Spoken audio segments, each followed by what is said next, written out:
In this episode, let's talk about motivation a bit. I was reading a conversation not too long ago in one of the Discord servers I'm in that folks had been petitioning a convention and events company to hold a convention for their particular area of interest. And the convention company has said, we don't think there's money in it, so we're not going to do it. And so a lot of folks were really upset about this, really, really angry. And I found that interesting because there's two things that I think are challenging about that approach. One is people's reaction to being told no for a business decision. It was vigorous, and that's fine. People are entitled to react to things however they want. But the second was the automatic presumption that an events company was necessary for you to have this convention, to have this conference. And it's absolutely not true. In 2006, now 17 years ago, my friend Chris Brogan and I got together with 3 other folks, and we said, let's do a new media conference. There wasn't one that at the time we felt suited the needs of the community and was affordable and was easy for people to participate in. And so borrowing off the bar camp model, we created PodCamp. PodCamp Boston was September of 2006. And it's funny because this is the time I record this. In about a month's time, I'm going to be going down to Philadelphia for PodCamp Philly. 17 years later, the event still exists, is still going on.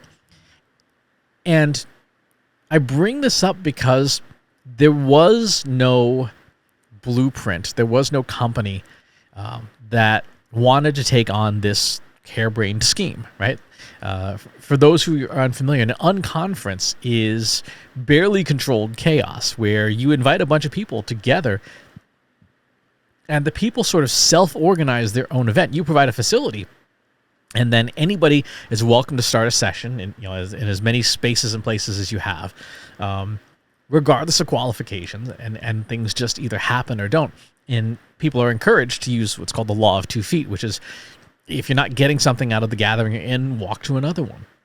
So if somebody gets up there and starts being a jerk, you get up and walk out.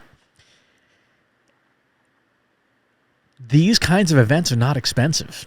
There is still a cost, right? You have to have a facility, have a venue where you can have people gather. You have to provide some minimal accommodations, at least coffee for people. But it's entirely possible to do that. And to not only do that, but then to extend it, create it, turn it into a movement where other people can take the same template and run with it. That's what the whole unconference movement is about. And unconferences sort of came and went. They had their heyday right around the same time as the first golden age of podcasting. But the system, the idea, the template is still very valuable for anyone who wants to create a community-driven event where other people aren't willing to take the chance. For the same prices like buying a billboard, you can rent a facility and encourage people to come on over and participate in an event that is run by people. Keep your costs minimal. Ideally, you might even do something like publish your ledger so that people can see, you're not pocketing all the money. Actually, any money being collected is being put back into the event. People tend to like that sort of thing.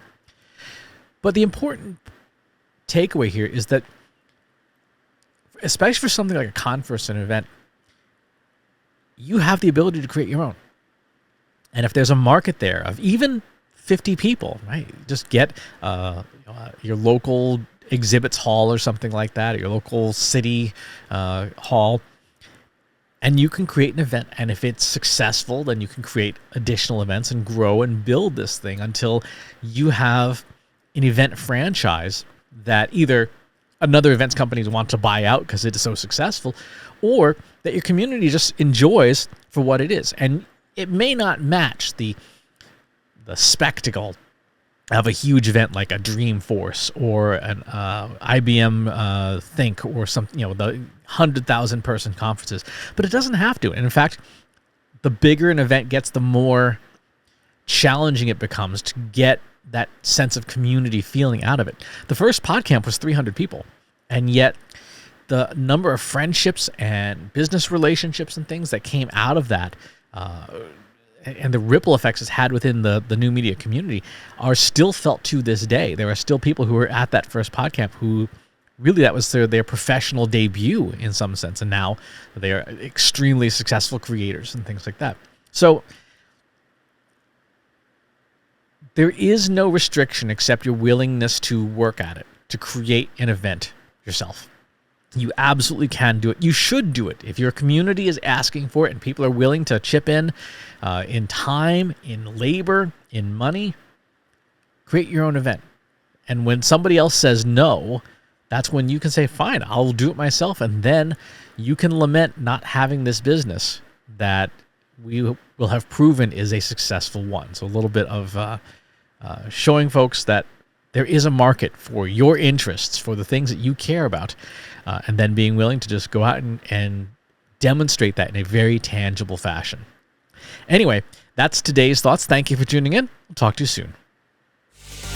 If you like this video, go ahead and hit that subscribe button.